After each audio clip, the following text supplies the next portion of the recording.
heaven. I'm in heaven. אתה שמן. יחסה, היא בן אדם כל כך מגעיל.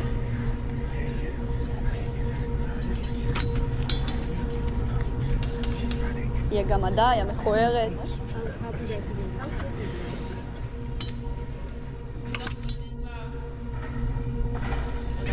כשהרופא ראה אותך, אז הוא אמר לאמא שלך בלי החזרים.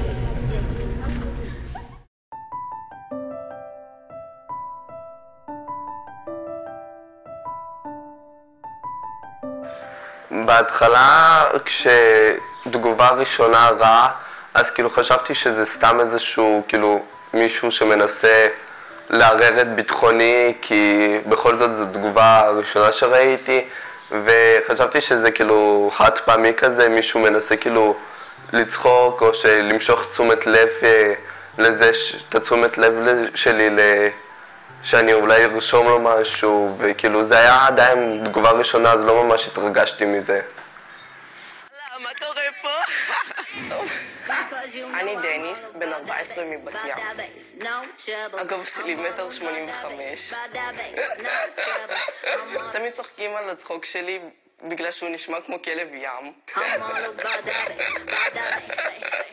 בעצם זה הכל התחיל ב-2015, כשהתקבלתי לתוכנית הבנים והבנות. אז כאשר עלתה התוכנית, אז גם עלו לי קהל היעד שהיו לי ברשתות החברתיות, וככל שבאו התגובות הטובות, גם באו איתם התגובות הרעות. נגיד הייתה תגובה אחת, ואחריה היו, כאילו תגובה אחת טובה, ואחריה היו עוד מלא תגובות רעות. אז גם זה היה כל כך קשה להתמודד עם זה, כאילו שפתאום באים ומעליבים אותך, וכאילו שופטים אותך, וכאילו זה באמת כאילו מעבירים עליך ביקורת מול כולם. הוא אוכל את הראש. קצת הזוי. אוכל את הראש. אופן, יש לו צחוק כמו כלב ים.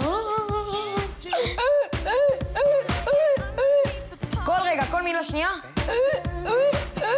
כשאתה עומד עם בן אדם מול פנים וכאילו אתה רב איתו והוא מקלל אותך, זה לא ממש כאילו, לא משפיע עליך אותו דבר כמו שהמון אנשים מתחילים להגיב לך שאתה מכוער, שאתה קוף, לא יודע, המון דברים אכזריים אמרו, וכאילו זה פשוט משפיע, מוריד לך מהכל, פשוט אתה לא רוצה לעשות שום דבר, לא להשקיע בשום דבר, ואתה לא יודע איך אתה תמשיך הלאה, כי אתה מבין בעצם שאנשים שונאים אותך, ואתה לא יודע איך להמשיך הלאה.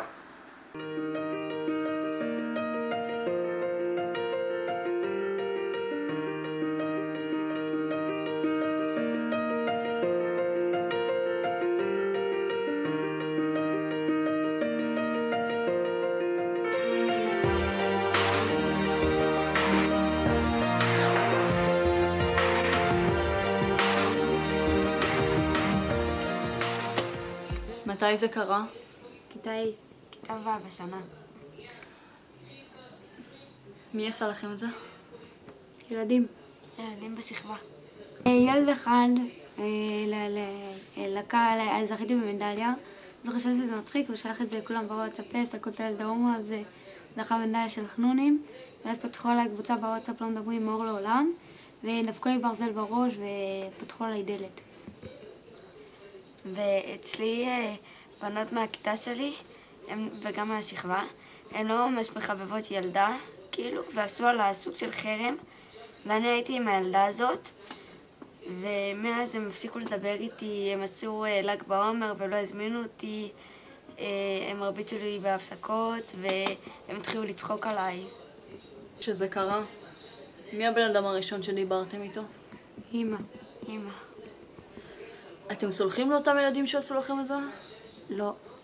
הם חושבים שכן, אבל זה רק בגלל המחנכת, אבל בפנים בתוך בלב לא.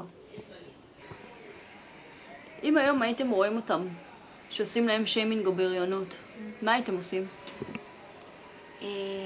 הייתי מציל אותם, בכל זאת. לא הייתי רוצה שאנשים אחרים יעברו את זה.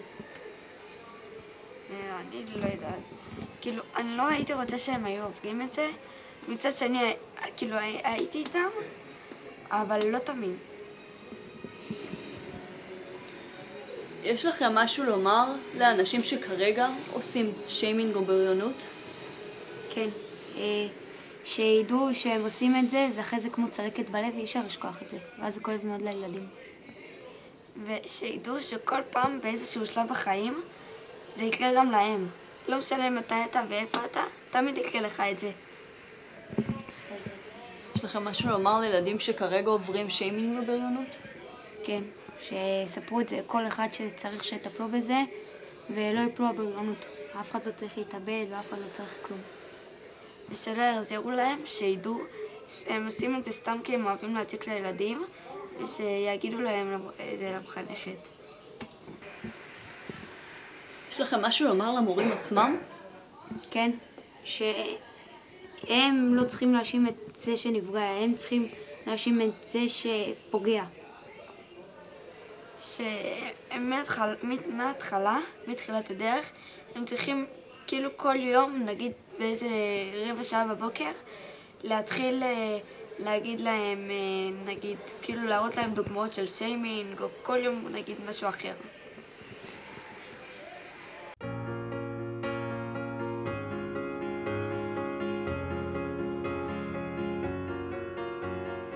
הילדים שלנו עברו שיימינג, חרם או בריונות.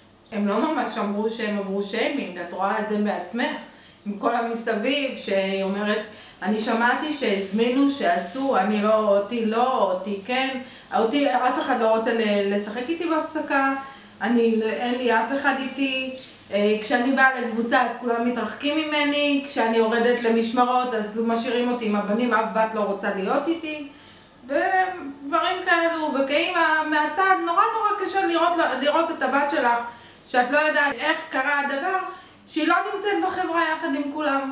ולצערי הרב, אפילו מערכת החינוך הולכת עם הילדים שעושים את השיימינג במקום ללכת עם הילד הסובל. הילד הסובל הוא האשם, הילדים שעושים הם לא אשמים. במקום לחשוב על 5 יחידות מתמטיקה או 5, קודם כל ללמד את הילדים ערכים, הדבר הכי בסיסי שילד צריך לדעת. שעה בשבוע לנהל עם הילדים שיחה ולתת להם להבין ולהראות להם סרטונים עם כל הילדים האלה, לתת להם להבין מה הנזק שהם גורמים לילדים האלו.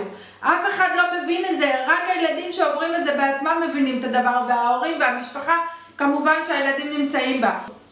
אני מדברת על בריונות שהבן שלי עבר. הוא פשוט חטף מכות.